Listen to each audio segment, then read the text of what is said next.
ഇനി ചില മാധ്യമ നിരീക്ഷണങ്ങൾ ശ്രദ്ധിക്കൂ.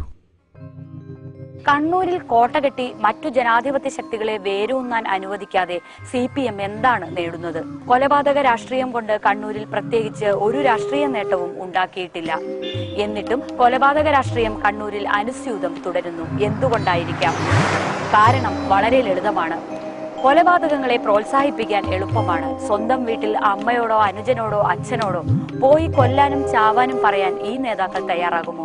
രക്തസാക്ഷിക്കും ബലിദാനിക്കും വേണ്ടി ഫണ്ട് പിരിച്ചും രക്തസാക്ഷിക്കും ബലിദാനിക്കും സ്മാരകങ്ങൾ ഉയർത്തിയും രക്തസാക്ഷി ബലിദാനി ദിനമാചരിച്ചും രക്തസാക്ഷികളെ പറ്റിയും ബലിദാനികളെ പറ്റിയും ഓർമ്മിപ്പിച്ചുകൊണ്ടും നേതാക്കൾ അണികളെ ജാഗരൂകരാക്കുന്നുമുണ്ട്. ഇവർ ആരൊക്കെയാണ് എന്നും പ്രേക്ഷകർ അറിയണം.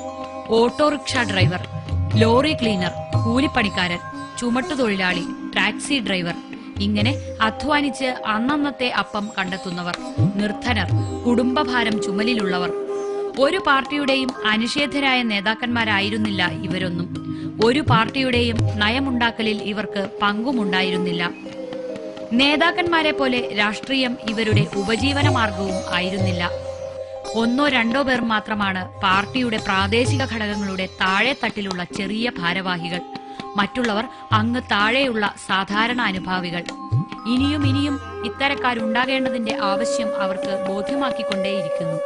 അപ്പോഴും പ്രേക്ഷകർ ഒരു കാര്യം ഓർമ്മിക്കുക: നമ്മുടെ സമുന്നത നേതാക്കളുടെ ഉറ്റബന്ധുക്കളൊന്നും കൊലപാതകികൾ ആകാത്തതുപോലെ തന്നെ രക്തസാക്ഷികളോ ബലിദാനികളോ ആകുന്നില്ല.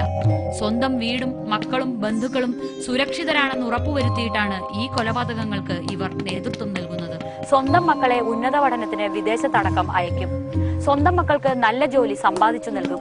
സ്വന്തം ഭാര്യയെയും ഉറ്റ ബന്ധുക്കളെയും സുരക്ഷിതമായി താമസിപ്പിക്കും. വസ്തുവും വീടും കാറും അങ്ങനെ ജീവിതത്തിലെ എല്ലാ ആഡംബരങ്ങളും സമ്പാദിക്കും. എന്നിട്ട് താഴെത്തട്ടിലുള്ള ദരിദ്രനാരായണന്മാരായ പാർട്ടി അനുഭാവികളായ ഓട്ടോക്കാരോടും ചുമട്ടുതൊഴിലാളികളോടും കൂലിക്കാരോടും പോയി കൊല്ലാനും ചാവാനും ആഹ്വാനം ചെയ്യും. അതുകൊണ്ടാണ് പല നേതാക്കളെയും കാണുമ്പോൾ നാം ചുടലമാടന്മാരെ ഓർമ്മിച്ചു പോകുന്നത്. പ്രമുഖരായ നേതാക്കളും സാംസ്കാരിക പ്രവർത്തകരും കണ്ണൂരുമായി ഒരു ബന്ധവുമില്ലാത്ത സാധാരണക്കാരും കൊല നിർത്തണം എന്ന് പലകുറി ആവശ്യപ്പെട്ടു കഴിഞ്ഞു. എന്നിട്ടും ഇതുവരെ കേൾക്കാത്ത ഒരു ശബ്ദമുണ്ട്. ഇതുവരെ സമാധാന ശ്രമത്തിൽ കാണാത്ത ഒരു മുഖമുണ്ട്. ഈ ചോരക്കളി നിർത്തൂ എന്ന് ഉറപ്പിച്ചു പറയാത്ത ഒരു നാവുണ്ട്. CPM സംസ്ഥാന സെക്രട്ടറി പിണറായി വിജയൻ. പാർട്ടി സമ്മേളനത്തിന്റെ അച്ചടക്കത്തെപ്പറ്റി ഘോരഘോരം വായിട്ടലച്ച CPM സെക്രട്ടറി പാർട്ടി അനുഭാവികളുടെ ഈ അതിക്രമത്തെപ്പറ്റി മിണ്ടാതിരിക്കുന്നു. അരുംകൊല CPMന്റെ അച്ചടക്കമാണോ? അരുംകൊല CPMന്റെ പാർട്ടി പരിപാടിയാണോ? കണ്ണൂരിന്റെ പിണറായിക്കാരനായ സ്വന്തം പിണറായി വിജയന് സ്വന്തം ജില്ലയിൽ സമാധാനം വേണ്ട എന്നുണ്ടോ?